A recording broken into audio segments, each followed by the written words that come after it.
ketika kita tidak mempersiapkan mereka. Dan mempersiapkan generasi berarti kita mempersiapkan perempuan. Ya kan? Iya, Kak. Bukan berarti perempuan yang digaungkan oleh kaum feminis, maaf, digaungkan kaum feminis bahwa perempuan itu harus take a place, ambil tempat gitu.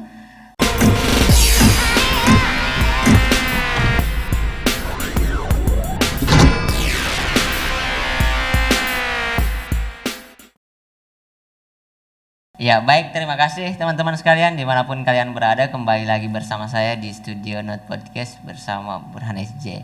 Dengan pada kesempatan kali ini kita akan bincang-bincang seputar kehidupan ya, seputar kehidupan dari perspektif religi gitu kira-kira. Dan di hadapan saya ada Kak Pipit.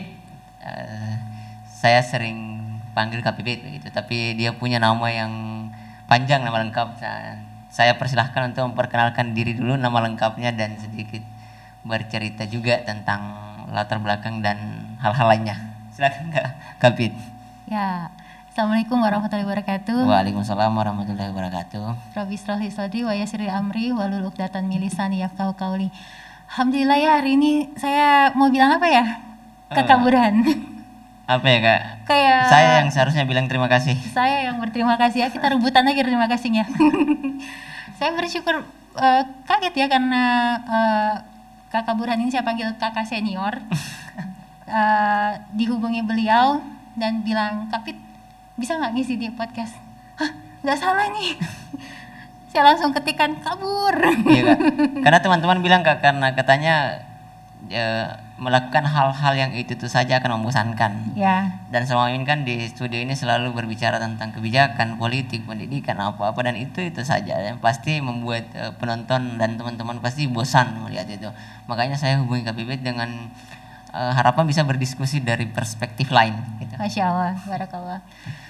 Ya, mudah-mudahan kita bisa mengalir begitu ya ngobrol Iya, lagi Kak, sore hari santai ini. Kak, ini temanya sebenarnya Kak di podcast ini tuh ada ngopi, yaitu ngobrol inspiratif. Makanya tadi saya cari kopinya mana ya? Sebentar, kopinya Yusuf. Iya, Kak. Oke. Ya, alhamdulillah. Nama saya Andi Pipit Sukmawati. Biasa dipanggil Pipit aja. Orang-orang kalau saya belanja di pasar sering dipanggil Mbak. Dikiranya saya orang Jawa. Bahkan waktu beli gorengan, saya dikira orang Jawa Tengah. Kadang dikira Jawa Timur. Saya bilang bukan, saya orang Sinjai. Asli Sinjai. Bapak Sinjai, ibu dari Bulukumba. Jadi asli Bugis, tidak ada Jawanya sama sekali, nggak ada. Iya, serius. Saya juga kadang berpikir Kak Pipit ini asimilasi dari Jawa ke Sinjai. Tidak ada. Di mana Jawanya? Kalau mau dicek silsilah, adanya adalah Bone, Sinjai, Bulukumba. Kalau tidak salah juga ada sedikit Bantaing kalau tidak salah. Kalau ada mata pelajaran silsilah keluarga, saya mungkin berulang kali harus ikut mata kuliahnya karena tidak pernah lulus. Iya, sedikit Kak Pit. Ini kan saya tertarik untuk berdiskusi terkait dengan Kak Pit kan suka sering posting-posting di Facebook. Iya. Terkait dengan pandangan-pandangan Kak Pipit baik dari pemerintahan, bagaimana kondisi politik, ekonomi, dan kondisi sosial kita di Indonesia, khusus di Kabupaten Sinjai. Motivasi Kak Pipit untuk sering semacam kritikan kayak gitu. Motivasinya awal kisah once upon a time. Pada satu waktu, tepatnya waktu SMA kelas 1 ya kakak. SMA kelas 1 itu mungkin itu adalah masa dimana kita mencari who we are gitu, who I am, siapa saya gitu kan. Pada satu SMA itu saya melihat banyak dinamika kehidupan yang terjadi di teman-teman, kemudian di keluarga juga. Dan saya tiba-tiba terbesit dalam pikiran bahwa saya ingin melakukan perubahan peradaban dunia. Iya. Itu dia, itu visinya saya. Nah, berangkat dari situlah saya coba untuk mewarnai semua kehidupan dengan visi besar itu. Bagaimana bisa membawa peradaban, mengubah peradaban dunia. Karena saya melihat waktu itu kan di tahun 90-an ada dinamika yang terjadi di pemerintahan Presiden almarhum Soeharto dan sebagainya gitu, ada gejolak dunia, dan juga itu sering menjadi bahan diskusi kita di rumah gitu kan. Jadi saya berpikir bagaimana caranya mengubah peradaban dunia. Itu awalnya. Iya, kan? Nah, itu dia yang menariknya. Kan umumnya kan perempuan berpikirnya tidak perlu berpikir perubahan. Bahkan untuk sekolah saya tidak perlu tinggi-tinggi. Toh ujung-ujungnya kita akan jadi ibu rumah tangga. Bagaimana Kak Pipit melihat itu dan melakukan hal yang berbeda dari perempuan pada umumnya? Perjalanan kehidupan membawa saya mengenal Islam, meskipun itu agak telat menurut Kapit ya, di tahun 2008 itu turning pointnya di situ. Tapi itu tidak telat Kapit, saya saja baru sekarang belajar. Masya Allah. Nah, dari dalam perjalanan itu gitu kan, berawal dari misi yang tadi Kapit sampaikan, Kapit menemukan banyak dalil dalam Al-Quran maupun hadis gitu kan, menyebutkan betapa pentingnya kita berilmu. Sampai ada doa yang kita baca pagi yang ada hadisnya itu, yang kita tuh meminta ilmu, ya kan? Yeah. Allahumma inni as'aluka ilman nafi'an wa rizqan thayyiban wa amalan mutakabbalan. 3 poin yang kita diminta. Artinya tadi artinya itu? Berikanlah ilmu yang bermanfaat, rizki yang baik, dan amalan yang diterima. Itu doa yang dibaca pagi dan ada hadisnya. Jadi saya pikir bahwa ilmu itu dalam Islam memang penting ya. Dan menjadi perempuan itu, apalagi menjadi seorang ibu, apa yang kita ingin berikan ke peradaban ini, ke generasi selanjutnya, ya kan? Ketika kita tidak mempersiapkan mereka dan mempersiapkan generasi, berarti kita mempersiapkan perempuan. Ya kan? Ya, bukan berarti perempuan yang digaungkan oleh kaum feminis, digaungkan kaum feminis bahwa perempuan itu harus take a place, ambil tempat gitu, mengambil bagian dalam kehidupan ini sebagai apalah yang dilakukan oleh laki-laki. Justru mendiskreditkan dalam tanda kutip pekerjaan domestik. Justru ketika perempuan aktif di bagian domestik di rumah, ya kan, dia kuliah, dia belajar dalam rangka apa? Mempersiapkan generasi. Itu kan PR besar. Ya, tapi kan banyak tanggapan Kak, bahkan teman-teman saya sering menganggap bahwa menempatkan perempuan di ranah domestik itu adalah bagian penindasan. Ya. Sekarang kita lihat yuk perspektifnya. Ketika kita menempatkan perempuan di dalam domestik adalah penindasan, sekarang kita lihat bagaimana kehidupan kita di luar sana saat perempuan diminta keluar dari rumahnya. Berapa angka? Iya, betul. Pelecehan seksual? Iya. Berapa angka kenakalan remaja? Ya kan? Iya, Kak. Berapa tindak kriminal? Ayo kita ukur. Kalaupun dia ditanya perihal itu ke teman-teman saya juga banyak yang suka ini diskusi terkait dengan feminis. Itu katanya kalau misalnya dia ditarik keluar ke ruang publik, ke ranah publik, itu mereka dilecehkan apa itu bukan karena mereka tetapi karena laki-laki. Memang ini katanya lahir dalam satu kebudayaan yang patriarkis banget begitu dan melihat perempuan sebagai objek. Saya nonton podcastnya Kak Kabur yang itu. Oke, patriarki. Menurut saya kan kita sudah jelas dalam Islam kan ya. Dalam Islam mengatakan bahwa ar-rijalu qawwamuna 'alan nisa, ya kan? Laki-laki adalah pemimpin dan perempuan adalah yang dipimpin. Jadi kita harus menyerahkan kepemimpinan itu ke laki-laki. Jadi menurut Kak Pipit memang laki-laki adalah pemimpin. Yes. Tapi dengan kehidupan misalnya nih, terkait juga dengan perjuangan teman-teman perempuan yang banyak. Justru di di ranah politik saja diberikan kuota misalnya di legislatif 30%, itu masih kurang katanya. Sekarang gini deh, kalau kita ingin bahas tentang yang kuota itu ya, yang 30 udah jalan belum? Belum. Berapa banyak mereka memperhatikan perempuan? I don't think so. Iya. Ya kan? Iya kan? Nggak ada kan? So, how can mereka bisa minta nambah lagi? How much percent? 100%? Tidak akan berubah apa-apa. Kenapa? Karena intinya bukan di perempuannya, sistemnya. Ya, betul. Ya kan? Tapi kembali lagi ke tadi Kak, kalau menurut Kak Pipit bahwa memang laki-laki dinobatkan sebagai pemimpin dan yang dipimpin adalah perempuan. Ya. Menurut Kak Pipit anggaplah dari rasionalitasnya bagaimana? Sekarang simpel aja deh. Sekarang kalau Kakak Bur pakai HP gitu, nurut apa yang ada di bukunya panduan nggak? Nurut apa nggak? Nurut apa nggak? Jawab. Kalau apa Kak? Beli HP pakai HP. Ya. Ikuti buku panduan nggak kalau mau pakai HP itu? Ikuti. Ikuti. Kenapa mau diikuti? Kenapa Kakak Bur mau ikuti? Nggak usah ikuti. Pakai aja HP sesukanya. Nggak tahu mau diapakan, dikontrol apa ya? That's why kita mengikuti Al-Quran sama hadis. Karena kita ini makhluk yang diciptakan. Yang menciptakan kita tuh pasti lebih tahu gitu. Kok kita sotak gitu, kok kita kafau-fau gitu. Iya Kak. Ya kan? Bisa-bisa murahing. Ya kan? Kok kita mau sotak gitu, sok mau bikin gitu. Bisa nggak misalnya Kak Kabur mau desain sendiri itu HP model gimana? Enggak kan, pasti ngikut yang bikin kan? Ya kan? Iya. Bisa nggak ngecasnya tuh nggak usah cas deh, saya nggak usah pakai cas kabel ini deh, saya pakai kabel ini, nggak masuk nggak? Tidak kan? Iya betul. Tapi kan beberapa fakta juga Kak, telah terbukti bahwa justru beberapa fakta, ada perempuan yang bisa jadi pemimpin, ada perempuan yang bisa jadi ini, dan justru lebih cenderung lebih ini daripada laki-laki. Kalau mau jujur, iya Kak, jujur aja. Harus jujur. berantakan nggak di rumahnya? Iya Kak? Di rumahnya rapi nggak? Kalau dia mau jujur, Iya Kak? the answer will be no. Pasti enggak. Pasti ada kebutuhan hak suami yang luput dilakukan. Ya kan? Terus ketika dia mau ditempatkan di posisinya ketika ada satu acara, mau ditaruh di mana? Ketika dia pemimpin. Iya Kak. Islam tidak tabu dengan perempuan sebagai pemimpin, tapi ada tempatnya. Perempuan ada masanya dalam sebulan mengalami PMS, ya kan? Yang siklus haidnya. Dan itu kan baper minta ampun, ya kan? Bagaimana ketika beliau perempuan berada di tampuk pemerintahan dan mengalami siklus itu, membuat kebijakan bagaimana? Ya kan? Iya. Kemudian bagaimana dia memenuhi hak suaminya? Kita bicara ini aja ya.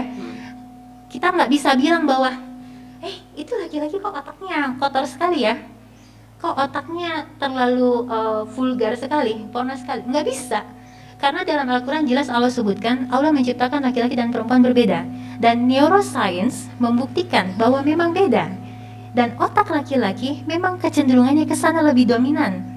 Kita nggak bisa bantah itu. Iya, Itu kan? hasil penelitian dan sudah ada hasil di jurnalnya kan. Iya Kak. Kita nggak bisa bantah.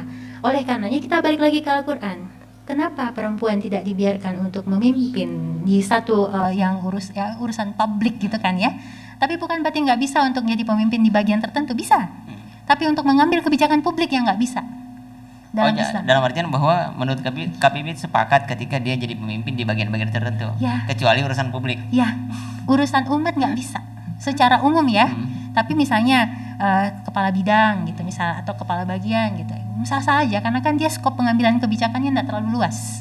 Tapi di dunia ini banyak Kak pemimpin besar perempuan. Bahkan di negeri ini pernah Megawati Soekarno Putri.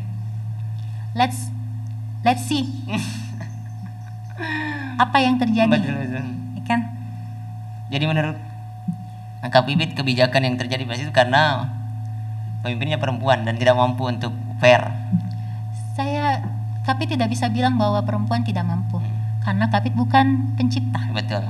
Ya kan? Tapi ketika yang menciptakan kita mengatakan begitu, masa kita mau bilang, nggak begitu deh ya Allah, masa begitu? Masa kita yang komplain, ya kan? Gitu aja sih.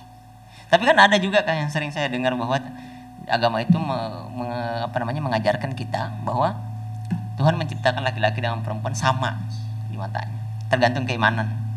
Sama, betul. Dan memang ada disebutkan dalam Al-Quran, sama, equal dalam segi haknya. Tetapi ada pembagian tugas yang disebutkan. Perempuan, dia mempunyai hak dan kewajiban, laki-laki punya hak dan kewajiban, dan itu ada disebutkan. Nanti mungkin bisa dibuka di fikih keluarga, ya kan? Ada jelas. Saya cuma bicara yang paling simpel saja. Ketika misalnya seorang istri menyiapkan makanan bagi suaminya, mengurus anak-anaknya, mendapatkan pahala dan ganjaran surga, masa sih mau ditinggalin itu untuk urusan domestik yang bisa diserahkan ke laki-laki? Ya kan? Yeah. Perempuan, kita tidak terbatasi dengan dia perempuan atau bukan perempuan ya. Ketika dia belum berkeluarga dan dia dalam keadaan bebas, sah-sah saja, tidak ada masalah. Tetapi ketika dia punya prioritas, dia sudah berkeluarga, ada suami, maka dia harus mempunyai skala prioritas. Yang mana yang dia harus urus. Seperti itu kalau menurut kami. Oke. Tapi tadi kembali lagi ke yang tadi Kak, kita ini kan dituntut untuk belajar ya, mengembangkan ilmu pengetahuan. Tapi ketika misalnya tadi bahwa perempuan itu harus letakkan dia di ranah domestik, belum lagi perempuan juga dituntut untuk cerdas karena dia adalah madrasah pertama untuk anak-anaknya. Bagaimana itu Kak? Bagaimana mentaktisi itu? Di lain sisi dia harus bekerja aktif dalam domestik misalnya. Di lain sisi dia juga harus mengembangkan bakat ilmu pengetahuannya.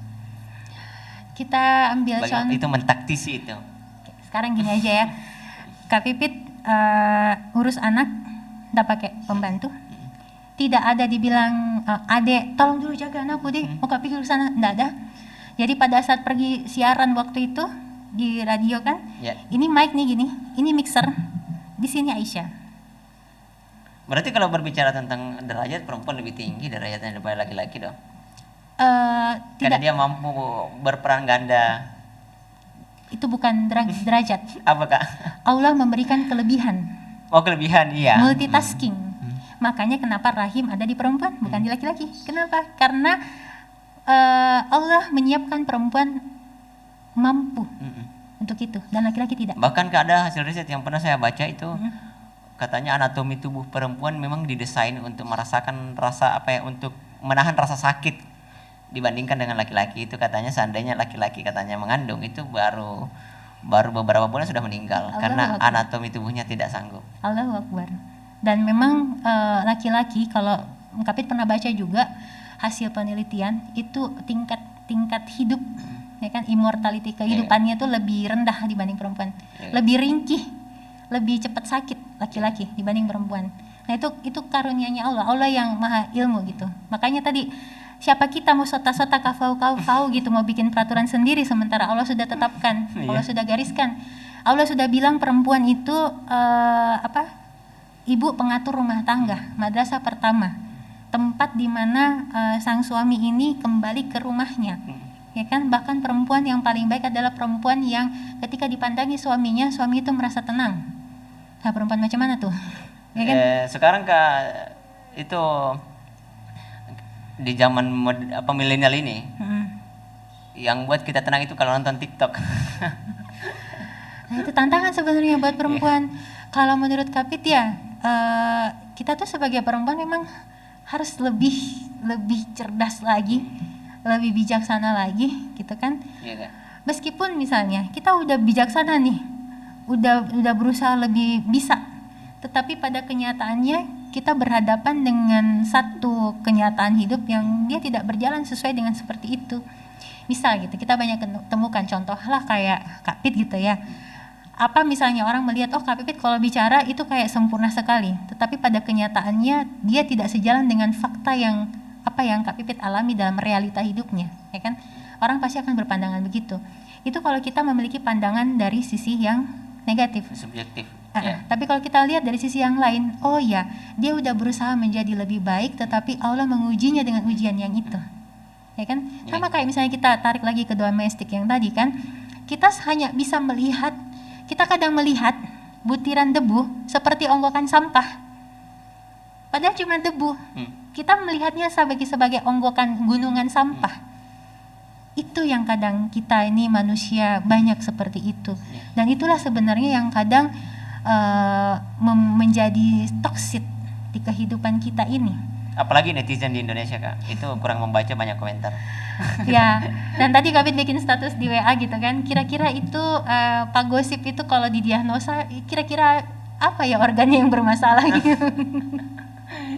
Mungkin itu tidak lepas juga Kak dari emosi dan merasa lega ketika makanan kayaknya. Faktor makanan kan parasit dalam usus dan lambung itu mempengaruhi otak.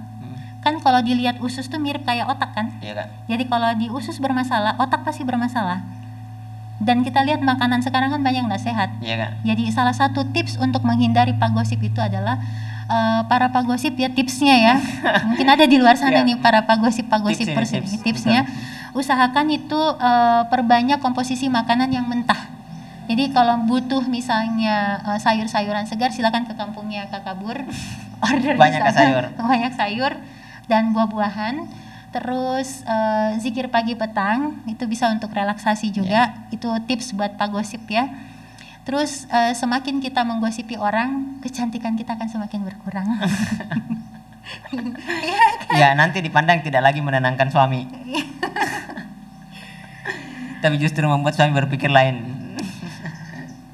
Nantilah kita bahas rumah tangga itu. Nah, ini Kak, satu pertanyaan juga lagi yang menurut saya marak terjadi di lingkungan kita dan seolah tabu untuk dijadikan percakapan publik. Padahal ini masalah bersama. Apa itu? Terkait dengan bagaimana Kakak Pipit melihat pelecehan ini. Apakah pelecehan terjadi karena anggaplah misalnya ketika perempuannya adalah korban, apakah karena perempuannya ini berpenampilan tidak tertutup atau karena pelakunya yang pikirannya buruk memang sejak awal? Bagaimana Kakak Pipit melihat perilaku semacam itu? Atau ketika ada kejadian seperti itu? Ada kasus ya? Banyak Kak. Yang mana, kasih contoh satu? Kasih contoh misalnya kemarin ramai di salah satu kampus di Sulawesi Selatan, mahasiswa dilecehkan oleh oknum dosen. Dia pakaian apa? Berpakaian muslimah? Muslimah, jilbab. Dilecehkannya seperti apa? Kan tingkat lecehnya kan beda-beda kan? Dileceh seperti apa? Disentuh alat-alat ini apa namanya? Bagian tubuhnya yang bagian vital. Oke. Kalau Kapit sih menilai pelecehan itu terjadi sebenarnya karena ada kesempatan. Dia tidak akan terjadi kalau tidak ada kesempatan. Itu yang pertama. Kemudian kita harus menghargai memang laki-laki memang seperti itu. Maaf ya. Ini harus saya garis bawahi. Seperti itu memang. Seperti itu yang. Ya, memang matanya memang Allah memang laki-laki itu suka sama yang indah-indah. Yang indah-indah ya. Sama suka tapi yang wangi-wangi. Kalau laki-laki suka sama yang indah-indah, berarti dia tidak akan melukai, menyakiti dong yang indah itu. Tergantung. Karena kita sering memetik bunga kan? Iya, Kak. Kan luka juga tuh tanaman. Iya betul. Iya, padahal orang tidak pernah tahu bagaimana sakitnya ini dia dicabut dari rantingnya nih bunga. Itu kan cuman persepsinya, nggak bercanda. Tapi jadi kan, sebenarnya itu Kak pertanyaan itu saya, apakah pelecehan itu terjadi karena pakaian perempuan atau karena pikiran laki-laki memangnya? Kan tadi Kak sudah sampaikan kan bahwa dari hasil penelitian bahwa neuroscience itu memang laki-laki kan memang lebih dominan betul, kan? Tapi kan banyak juga teman-teman saya, teman-teman aktivis perempuan kayak mengatakan bahwa kami ini berpakaian ya mau kami berpakaian mau tidak berpakaian itu tidak ada soal. Yang soal itu kalau kalian yang pikiran buruk kalian yang dari awal lalu kemudian melecehkan kami. Ya rulesnya kan dan menjadikan kami salah. Kan rulesnya di Al-Quran. Wahai laki-laki tundukkanlah pandanganmu, jagalah kemaluanmu. Perempuan juga disuruh jaga kemaluan kan? Ya, udah jelas perintahnya. Terus kenapa mau dibantah lagi? Tutuplah auratmu perempuan, ya kan? Disuruh menutup kan? Tapi kan begini, ini juga ini Kak menarik, ini pengalaman pribadi saya Kak. Iya. Saya sering sih, bukan pernah tapi memang sering. Saya sering melihat perempuan yang tidak berhijab, tapi yang saya lihat itu justru keindahan. Sebaliknya, saya sering melihat perempuan berhijab, tapi yang saya lihat itu justru auratnya. Bagaimana menurut Kak Pipit? Itu kita bisa bahas secara psikologis kan, gitu karena ada faktor penasaran di sana. Karena udah biasa melihat tidak tertutup, nggak ada penasaran di sana. Begitu, Kak? Ketika tertutup, kita berimajinasi gitu kan. Dan enggak Kak, saya ingat juga ini yang disampaikan oleh suatu ketika perbincangan Quraish Shihab dengan Najwa. Itu ditanya bahwa pada kesempatan itu Quraish Shihab mengatakan bahwa hijab itu bukan di luar toh saja, tapi sebenarnya hijab itu di hati. Jadi kalau katanya hatinya yang tidak berhijab, maka itu akan memunculkan energi negatif yang keluar dan itu yang akan merubah pandangan orang. Oke. The question is, pertanyaannya? Ya Kak? Pertanyaannya? Itu korelasinya dengan yang seperti yang saya katakan bahwa saya sering melihat orang berhijab tapi kok terlihat seksi. Di lain sisi saya melihat orang yang tidak berhijab tapi kok biasa-biasa aja. Apakah hijab ini betul-betul energi dari dalam atau aurat ini betul-betul energi dari dalam yang betul dimunculkan untuk menarik perhatian lingkungan? Oke. Kak Kabur mengatakan ketika melihat perempuan tanpa hijab, Kak Kabur melihat biasa-biasa aja meskipun dia cantik luar biasa. Tapi ketika melihat perempuan yang menggunakan hijab, Kak Kabur berimajinasi, membayangkan gimana seksi, ya? Ini kok seksi banget. Seksi gitu, cantik gitu. Karena rasa penasaran itu. Ada orang yang memiliki ketertarikan sesuatu atau memiliki rasa ingin tahu gitu. Oh ini gimana ya? Kayaknya cantik nih gitu. Kayaknya ini seksi gitu. Ada rasa penasaran. Jadi poinnya di situ. Kenapa Kakak Bur merasa ketika melihat yang pakai hijab kok kayak seksi gitu? Karena ada rasa penasaran. Rasa penasaran. Yes, kejawab kan? Iya Kak. Sekarang kita bahas tentang hijab itu tidak wajib, ya? Iya Kak. Dan yang penting adalah hati yang dihijab. Sekarang ketika perintah dulu, ketika di zaman Nabi, ketika perintah di surah Al-Ahzab ini turun, tahu enggak? Itu perempuan di zamannya Nabi waktu turun ayat ini, langsung narik horden, dia tutup. Sami'na wa ta'na. Nggak pakai nanya-nanya lagi, kenapa harus pakai kudung? Langsung. Tapi kan harus menanya-nanya juga kan. Tuhan menurunkan, memberikan tanda-tanda ke bumi untuk orang-orang yang berakal. Oke, balik ya. Nanya nggak sama pembuat laptop ini, kenapa cara pakainya harus begitu? Kenapa nggak bikin cara pakai yang lain? Kenapa harus tombol itu yang ditekan? Iya. Kenapa pakai mixer ini harus itu yang ditekan? Iya betul. Kenapa mic ini harus pakai kabel ini? Bisa nggak pakai kabel ini? Kenapa nggak nanya? Mungkin dari sekian konsumen, mungkin 1, 2, 3 diantaranya bertanya-tanya dan itulah yang kemudian mengembangkan ini. Tapi most of them never asking why. Kenapa ketika Allah menetapkan kita bertanya? Iya. Ya kan? Betul Kak. Sekarang gini deh, gimana penciptaan ini terjadi? Ya. Hirup udara aja kita bisa. Coba tapi tokoh-tokoh filsafat menanyakan itu Kak. Kenapa? Misalnya tokoh-tokoh pemikir-pemikir menanyakan. Oke. Mari kita menjawabnya. Iya Kak. Apa? Misal pemikir ini kan kalau kita belajar filsafat, saya kan sering baca buku-buku filsafat. Itu setiap pemikir-pemikir selalu bertanya-tanya, dari mana datangnya dunia, siapa yang menciptakan, tidak mungkin ini. Lahirlah teori-teori seperti bumi ini tercipta dari ledakan besar, Big Bang. Dan ada gunung-gunung. Memang mereka itu orang-orang rempong. Kan? Dan mereka ada benarnya juga Kak, karena beberapa penemuannya dinikmati hari ini. Sama kayak Darwin, how full he is. Yang mengatakan Charles Darwin, iya, evolusi kera. Iya. Kasarnya kalau mau pakai bahasanya naga, lu aja kali yang jadi itu, gue enggak gitu kan. Sekarang, tapi sudah banyak yang bantahkan itu. Logikanya, tapi kan waktu dulu Kapipit sekolah itu dipakai. Iya Kak. Sampai sempat bingung kan, kera, masa sih aku dari kera? Iya Kak. Yang berubah gitu, kayaknya enggak deh. Hingga akhirnya kami temukan banyak sekali ketika membaca Quran, ya kan, baca sirah, di situ banyak sekali, utamanya itu mengenai air laut yang sebelah asin, sebelah tawar ya kan, ada kan dalam Al-Quran, dan itu ada beneran. Betul. Banyak sekali bukti-bukti Al-Quran adalah tanda-tanda kebesarannya Allah. Bukan Al-Quran adalah ilmu pengetahuan, tapi tanda. Allah hanya memberi tanda untuk orang yang berakal, berpikir, ya kan? Sekarang gini deh, siapa yang menumbuhkan tanaman itu?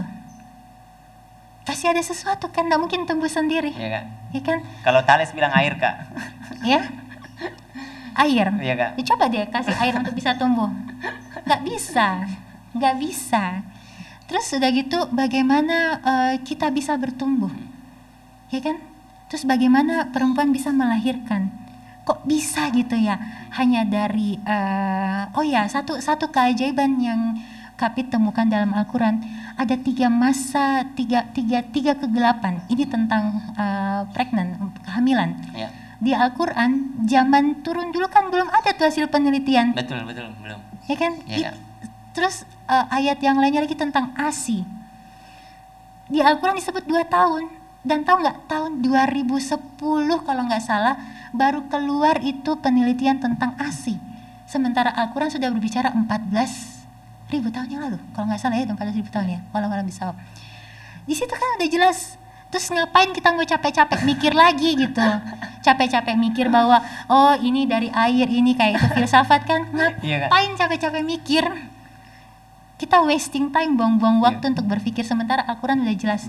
Sekarang gini, ada banyak kitab dari agama-agama lain yang kita tahu sendiri udah diubah-ubah kan? Iya Kak. Al-Quran, Allah bilang bahwa Allah yang jaga, ya kan? Ya, Allah jaga, dan itu segitu. nggak ada yang berubah-berubah. Mengenai konsep ketuhanan kan, kita tuh makhluk yang diciptakan terbatas. Kita nggak bisa menjangkau lebih karena kita makhluk. Itu penggarisannya. Kita makhluk. Pasti ada yang menciptakan. Dan yang menciptakan kita nggak mungkin bisa menggapainya. Nabi Musa alaihissalam ketika minta, ya Allah, saya mau lihat wujudmu yang mana. Kau akan hancur. Jangan, nanti hancur. Tidak, mau kalian lihat. Oke, kalau gitu bersiaplah. Kan saya pernah baca juga, kan saya suka baca-baca sejarah itu, tapi dari perspektif ini. Peneliti-peneliti dari barat lah yang orang jarang baca itu kalau mau belajar Islam. Jadi saya membaca itu dan memang di situ bahwa dalam sejarah peradaban katanya Tuhan itu katanya ada dua. Tuhan yang berdasarkan warisan dari sejarah dan Tuhan yang tidak mungkin dicerna kalau oleh kemampuan manusia. Filsafat. Begitu katanya kan. Filsafat. Kemudian? Ya kan? Kemudian lalu? Itu dia bilang bahwa seperti yang Kak Pipit tadi katakan bahwa kita ini sebagai ciptaan tidak mungkin menjangkau itu. Dan itu dia bilang bahwa siapa ya? Karen Armstrong itu. Bahwa Tuhan itu ada Tuhan yang berdasarkan sejarah warisan dan Tuhan yang sesungguhnya ada Tuhan yang sebenarnya tidak mungkin mampu dicerna bahkan oleh pikiran manusia. Itu terlalu rempong juga dia berpikir menurut Kapit mah. Itu tadi Kapit itu tidak menjadi manusia tuh, Kapit mau terlalu rempong berpikir hal-hal yang nggak perlu dipikir. Tapi kembali lagi ke tadi Kak. Saya kan itu tadi saya suka baca-baca referensi terkait dengan Islam. Tapi kan yang saya jarang temukan sekarang itu adalah bahwa di mana sejarah perkembangan peradaban agama itu dulu katanya bukan hanya ke konsep tauhid, tapi juga ada konsep ekonomi sosial dan politiknya. Tapi kok yang sekarang yang sering banyak dimunculkan itu hanya soal tauhidnya, sisi sosialnya hilang, sisi ekonominya hilang, sisi politiknya hilang. Jadi saya sering dengar beberapa orang ceramah itu hanya lebih kepada bagaimana manusia ini, hamba ini harus menyembah. Jarang sekali ada yang di situ menerangkan bagaimana manusia harus berlaku pada sesama dan bagaimana manusia harus menjaga lingkungan. Perintah syariah di zaman ketika Nabi sudah diangkat menjadi Rasul, itu ada berapa tahun kemudian baru turun.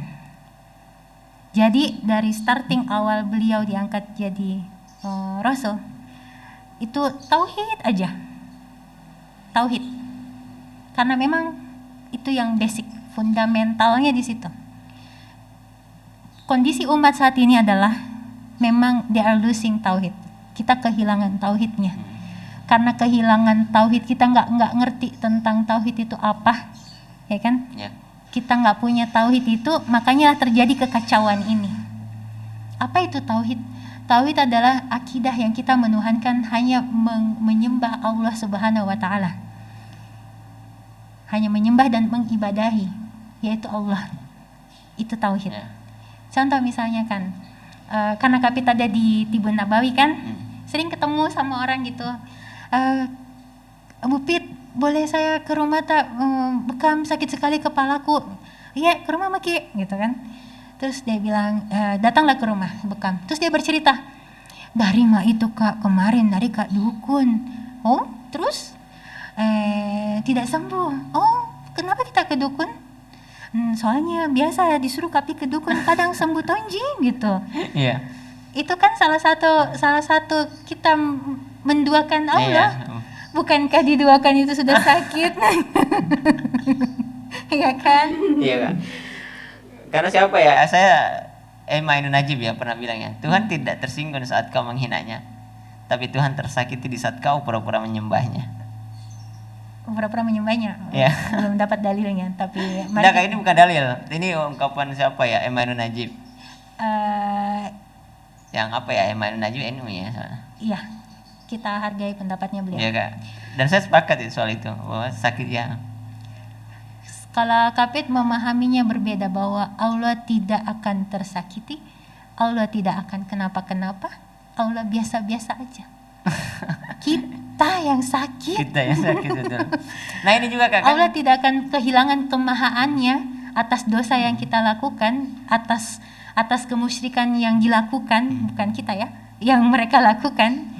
Allah tidak kenapa-kenapa, tapi yang kenapa-kenapa tuh ya mereka.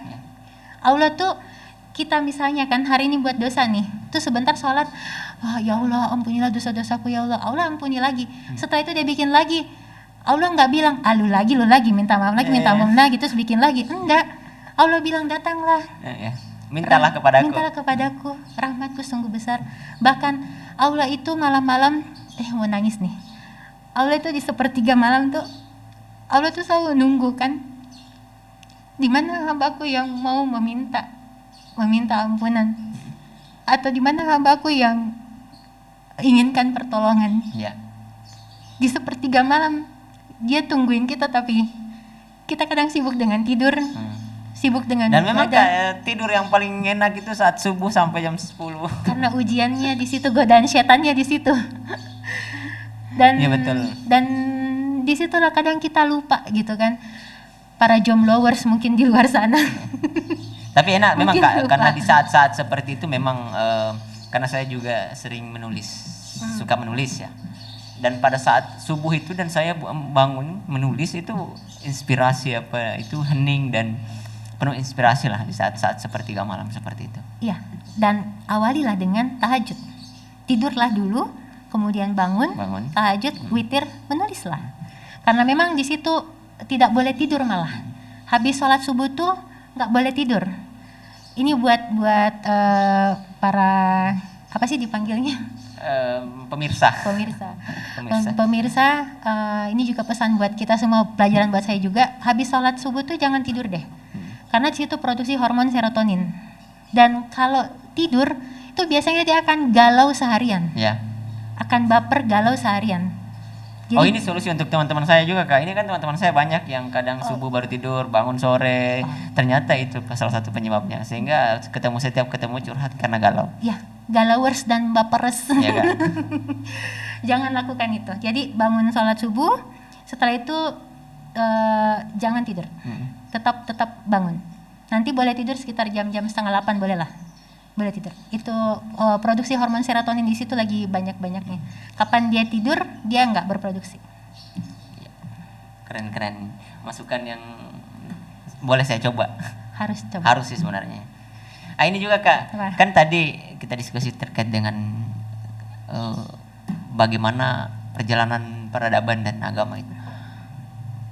Kalau dibaca kan sejarah-sejarah bagaimana zaman Nabi itu kan agama itu diturunkan untuk membebaskan perbudakan, mencegah ketimpangan dan menciptakan keadilan. Kira-kira begitu Kak ya?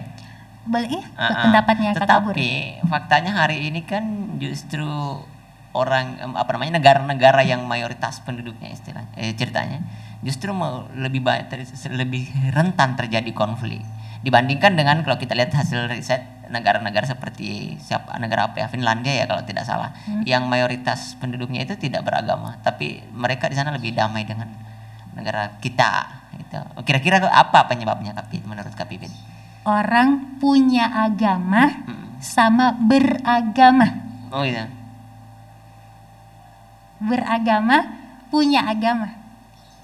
Beragama berarti dia mempunyai rules, aturan yang dia jalankan. Orang yang punya agama, dia hanya punya. Ya. Nih saya punya nih. Ya kan, Di Indonesia menurut Kak Pipit yang mana? Beragama atau yang punya agama? Umumnya ini mayoritas ini kita. Tunggu, kalau kita bicara tentang yang tadi yang Kak Kabur tanyakan, maka kita bicara mengenai global. Kan? Kenapa kita di mayoritas Islam kan cuman punya agama. Punya agama. Tapi belum tentu beragama. Belum tentu beragama. Orang yang beragama, dia akan menegakkan semua apa yang ada di dalam agamanya. Ketika itu ditegakkan, omong kosong ketika terjadi kekacauan. Enggak akan. Kekacauan yang terjadi di negara kita khususnya ini, itu karena tidak ditegakkannya agama. Itu pernah juga saya ini Kak nonton ILC dulu, dan salah satu profesor siapa ya, Said Salim ya kalau tidak salah namanya. Dia bilang bahwa di Indonesia ini kenapa banyak koruptor katanya. Jangankan hukum, Tuhan pun tidak ditakuti katanya. Ini kan cuma punya agama kan, tapi tidak beragama. Masalahnya adalah kita tidak beragama, cuman punya agama aja. Betul. Ya, nah, ini Kak selanjutnya saya ingin bertanya ke Kak Pipit. Saya ini kan masih pemuda lah ya gitu. Ya. Menurut Kak Pipit menjadi apa ya? Menjadi pemuda yang semestinya itu yang bagaimana? Atau menjadi pemuda-pemudi lah. Bagaimana semestinya menjadi pemuda yang baik dan pemudi yang baik? Dari perspektif religi yang menurut Kak Pipit. Simpel. Menjalankan yang diperintahkan, meninggalkan yang dilarang. Selesai. Iya Kak. Simpel kan? Ada pertanyaan saya lagi. Iya. Di kampung saya Kak Pipit. Iya. Itu orang akan dianggap sukses kalau dia punya mobil, punya rumah, dan punya banyak uang. Itu standar kesuksesan di kampung saya ini jujur. Sama. Sehingga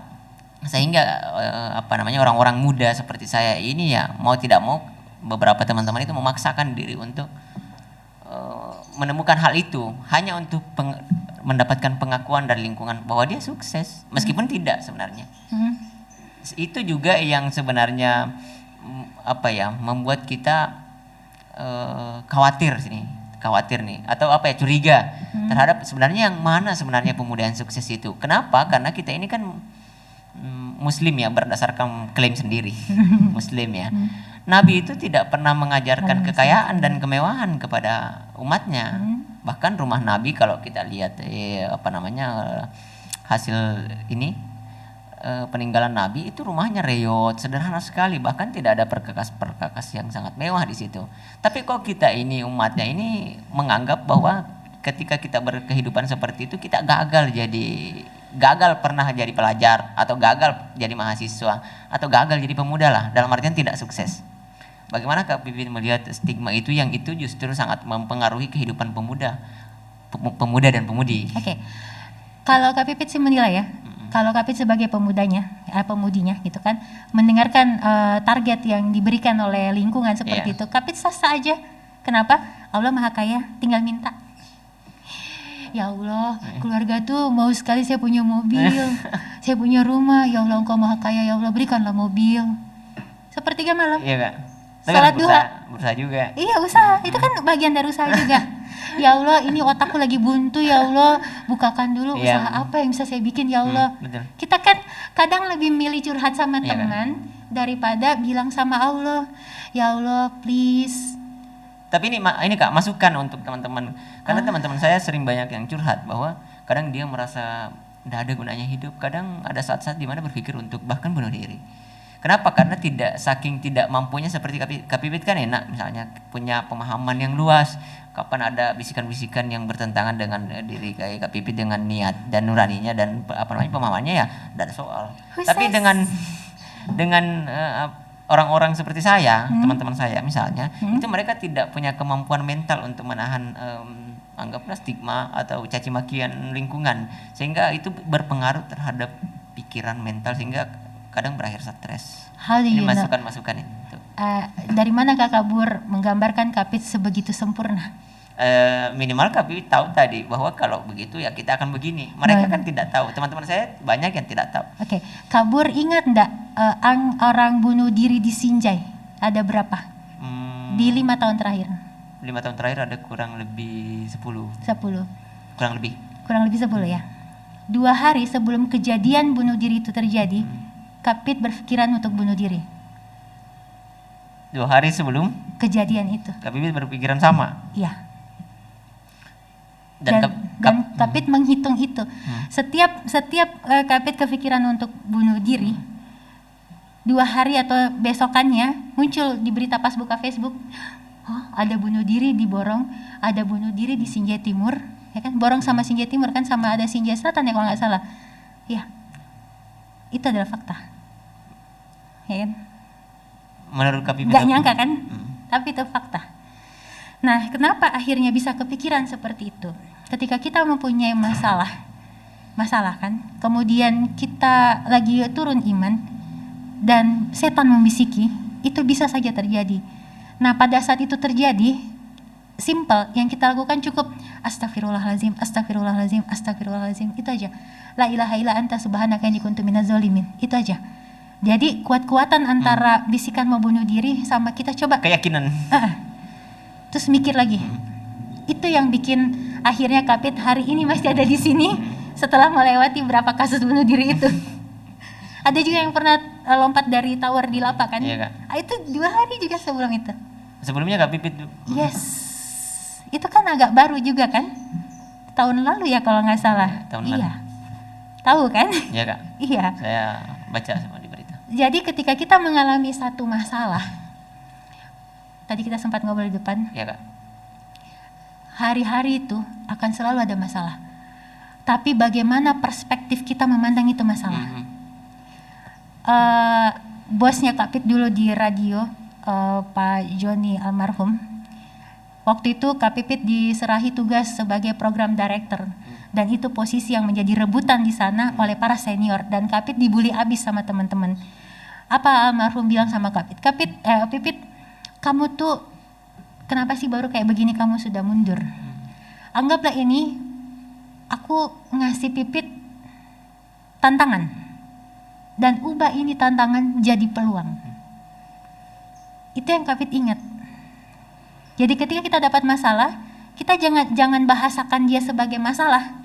Kita jangan identifikasi dia sebagai masalah. Tapi tantangan. Iya. Kita jadikan dia tantangan, jadikan peluang untuk menantang kita gitu.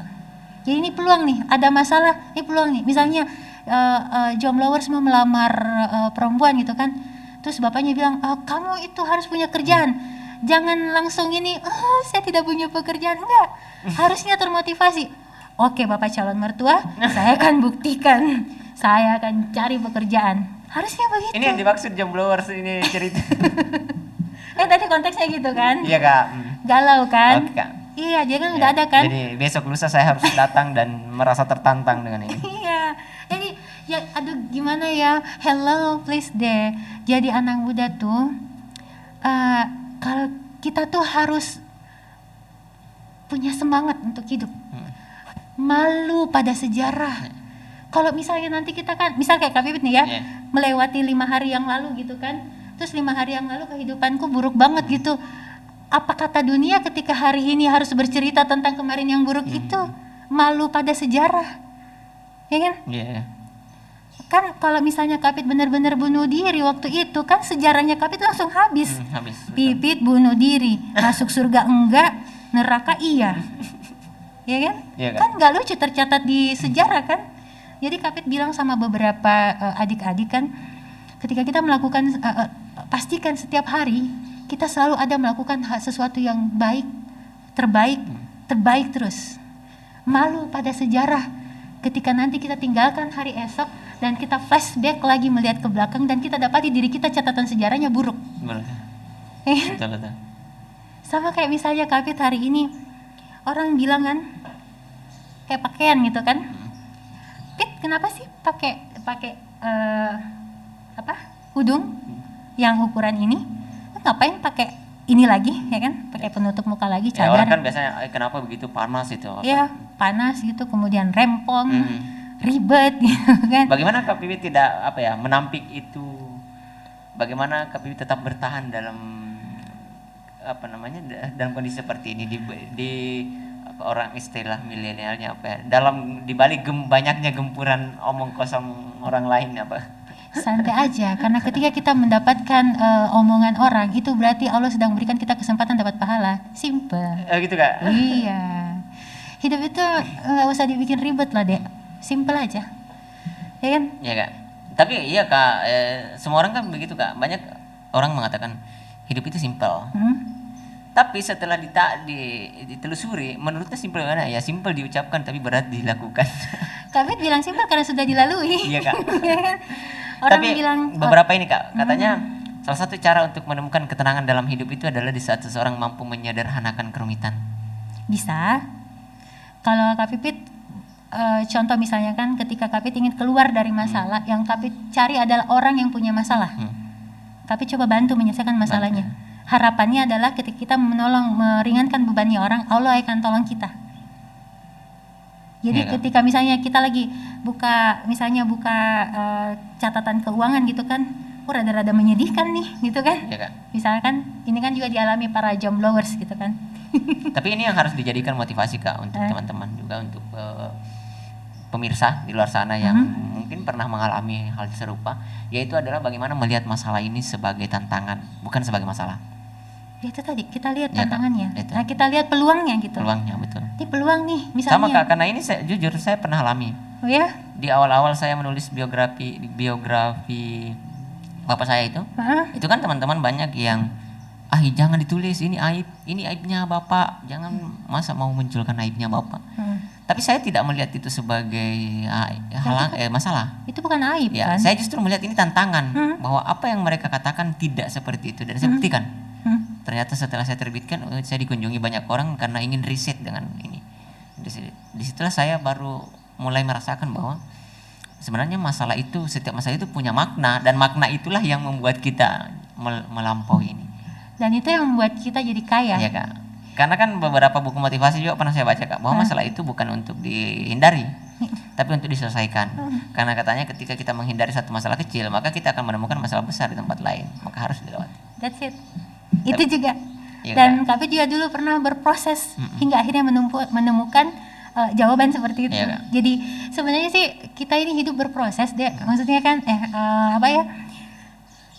nikmati saja kehidupan ini dan pastikan besok tuh lebih baik daripada hari ini. Itu aja. Dan ingatlah bahwa kita akan menorehkan sejarah kehidupannya kita, dan tinggalkanlah sejarah yang baik-baik. Ya. Gitu aja sih, simple. Jadi Betul. nggak usah terlalu banyak dibikin ribet hidup ini, berpikir guys. Jadi itu tips-tips untuk pemuda ya, pemuda supaya tidak, orang istilahnya apa ya, supaya tidak terjebak dalam kebodohan yang menyenangkan, apa ya istilahnya. Kemudian yang menyenangkan. Tapi ini Kapit, Ya. ini kita sedikit lebih milenial lagi pendiskusiannya. Itu tadi kan kita sebut-sebut kegalauan. Bagaimana Kak Pipit melihat anak-anak muda yang doyan pacaran? Pacaran. Ini. Atau begini pertanyaannya, menurut Kak Pipit, pacaran itu dibenarkan tidak? La taqrabu zina. Jangan dekati zina. Itu udah jelas ya. Udah Dan apakah jelas. menurut Kak Pipit pacaran itu selalu dengan zina, selalu dekat dengan zina? Iya. Aktivitasnya jelas. Chat. Sekarang kan ada chat kan, Iya. WA di mana gitu kan ada.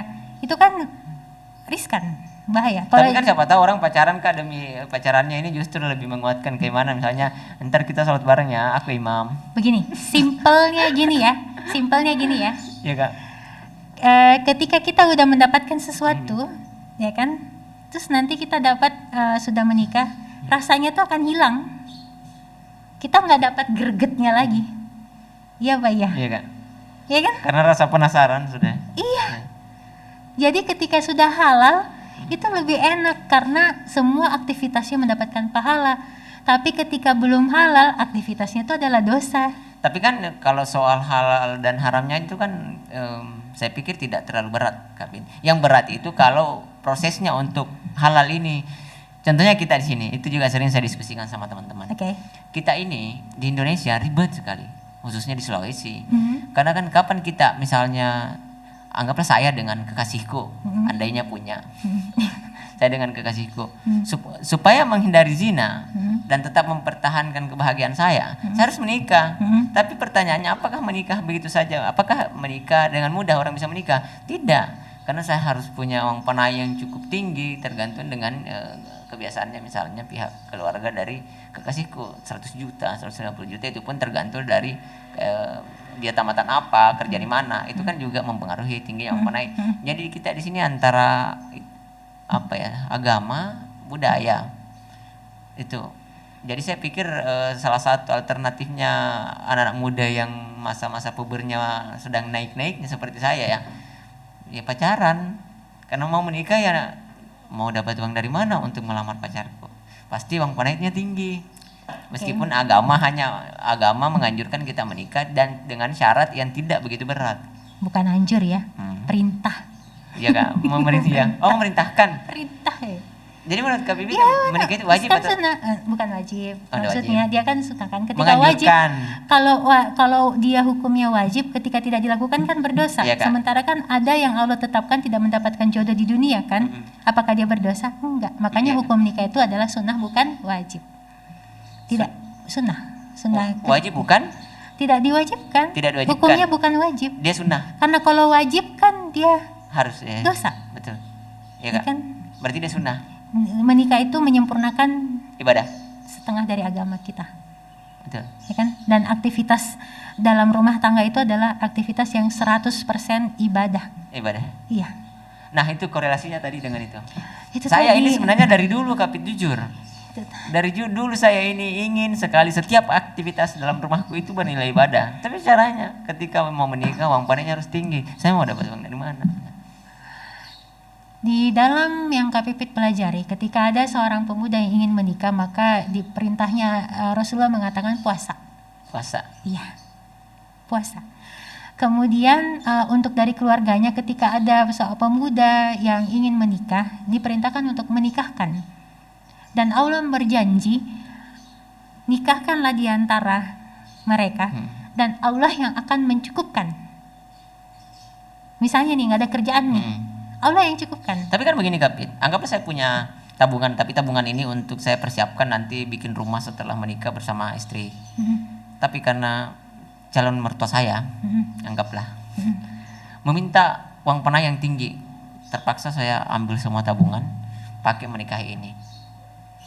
Sudah itu Sudah itu menderita.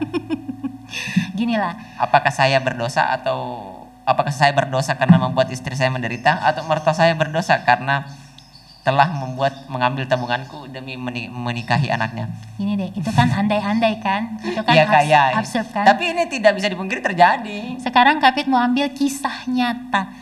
Ustadz Hanan Attaqi, ya kan? Ya, Kak. Beliau itu dulu waktu menikah dia masih kuliah, ya kan, di Mesir ya kalau nggak salah ya.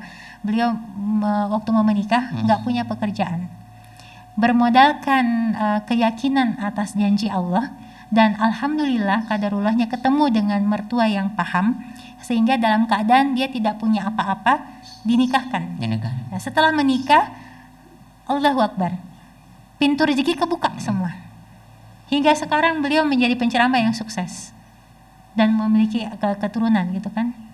Nah, ketika kita punya tauhid, tidak yakin atas Allah, kita tuh nggak akan bisa jadi apa-apa, minus. Tapi ketika kita punya keyakinan, masa sih kita dijanji sama caleg aja, sama calon bupati aja kan, terima gitu. Nanti saya bikinkan jembatan di sini, nah gitu. Meskipun nanti, tidak ada sungai. Nggak ikutan ya, saya nggak ikutan ya. Nanti saya akan perjuangkan untuk di sini diperbaiki jalanan. Masa caleg saja berjanji, kita dengar ini janjinya Allah kok kita nggak percaya, ya kan? Iya Kak. Iya enggak? Ya kan? Ya. Presiden saja berjanji nanti kita akan berikan kartu sembako murah. Siapa yang pegang kartu sembako ini nanti akan bebas mendapatkan sembako yang murah. Faktanya nggak ada kan? Dijanji aja sama orang, kita terima. Ini Allah loh yang janji. Siapa yang menikah, Allah cukupkan. Kenapa kita? Cukupkan ya, bukan lebihkan. Karena memang Allah memberi kita cukup. Karena memang sebenarnya manusia itu ketika dia minta lebih, maka itu sudah hawa nafsunya, Ji. Coba deh kalau kita punya uang misalnya, uang 100.000, kita bisa beli gorengan berapa banyak. Yang kemakan sama kita pasti paling banyak cuma 5 biji deh. Iya Pak, iya. Selebihnya kita nggak akan sanggup makan. Makanya Allah bilang cukup. Karena Allah lebih tahu. Makanya Allah sebut cukup. Kita mau punya mobil berapa biji, yang dipakai pasti cuma satu kan? Satu ya. Tapi kan itu tadi Kak, kita kan di Indonesia, sukses itu kalau Anda punya lebih. Ayo kita ubah peradaban melalui podcast Not ini. Kita semakin banyak men-sharing banyak hal positif, dan mudah-mudahan saja di luar sana pada orang tua Bapak Ibu gitu. Ayo kita sama-sama memberikan motivasi kepada anak-anak kita sehingga tidak ada lagi yang namanya hamil di luar nikah, tidak ada pelecehan, ya kan? Ya, tidak ada anak-anak perempuan kita yang digilir, gitu kan? Ya, lebih bagus misalnya kan? Menurut Kapit ya, lebih bagus itu janda berkali-kali daripada dia kumpul kebo berkali-kali.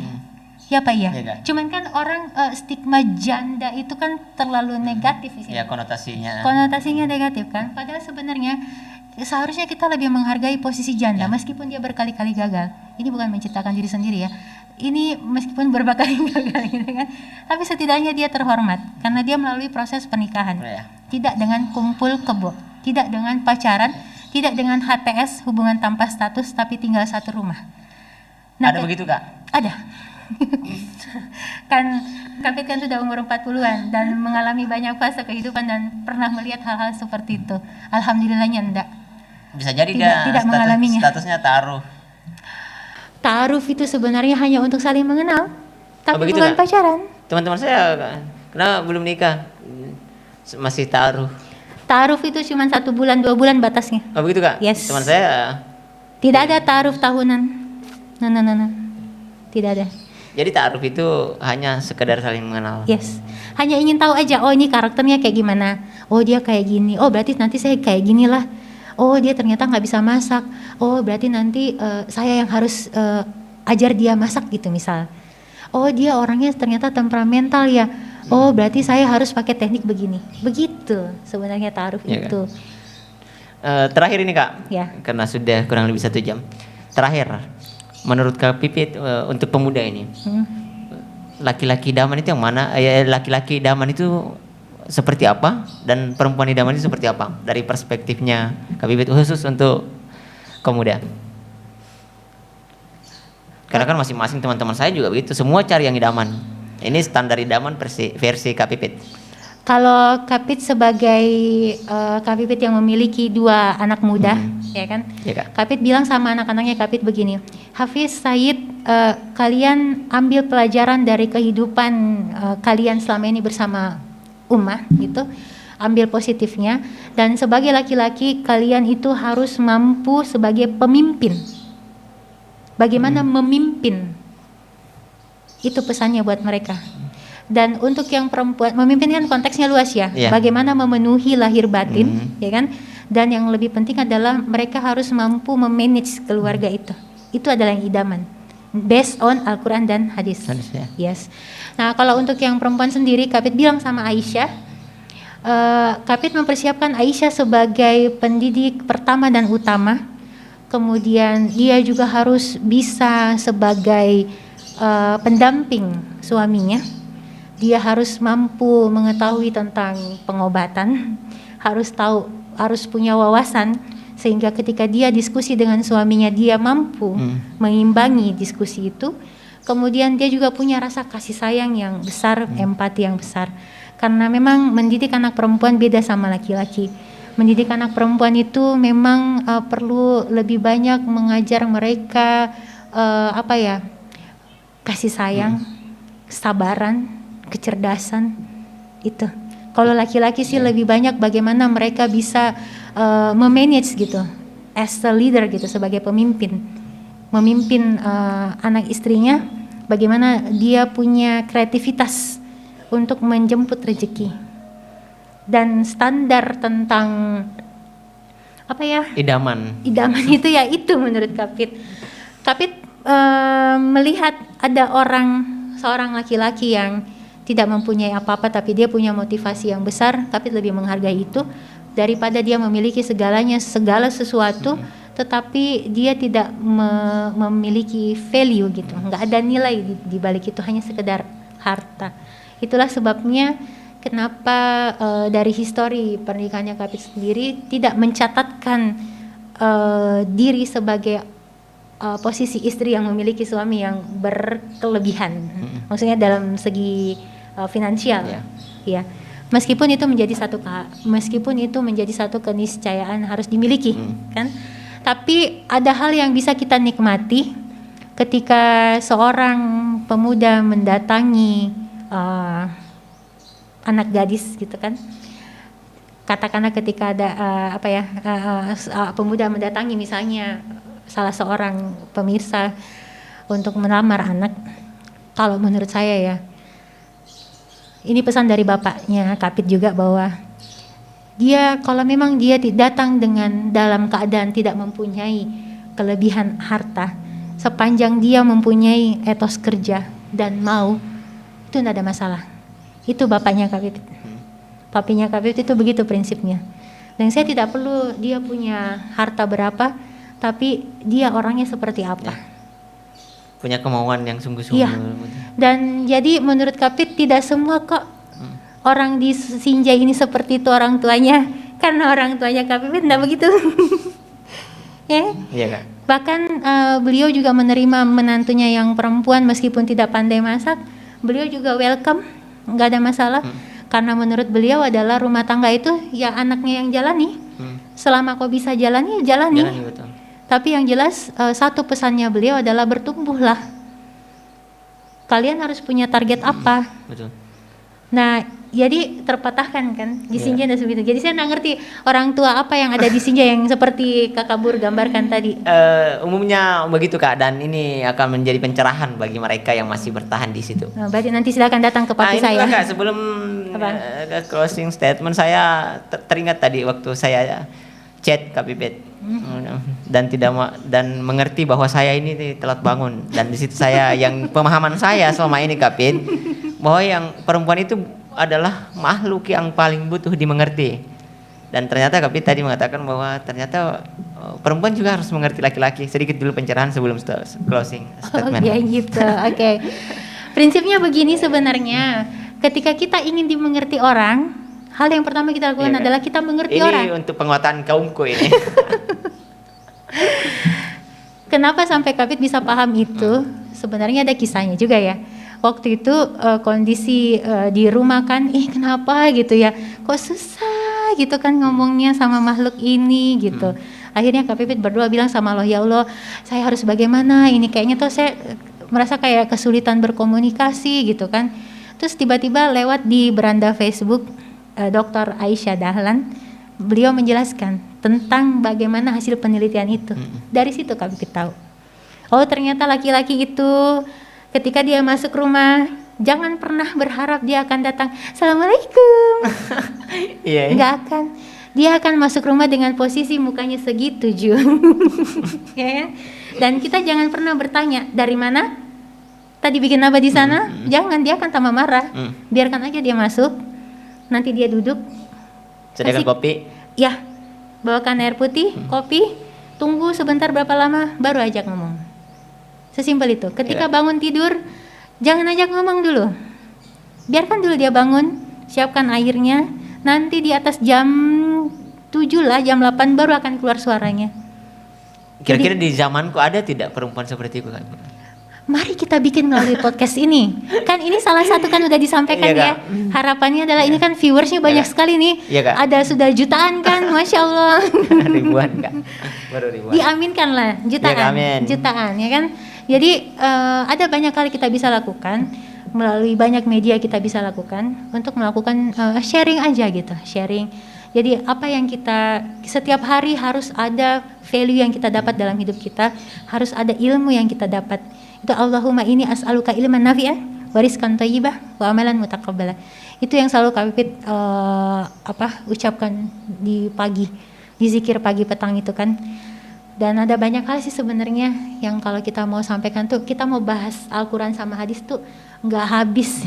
Iya betul. Nggak akan habis gitu kita bahas.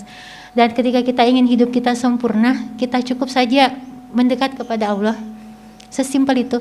Di saat Kak Pipit tidak bisa untuk mengurus anak-anak gitu kan, tinggal bilang saja, ya Allah, Engkau yang menitipkan ketiga anak ini kepada hamba.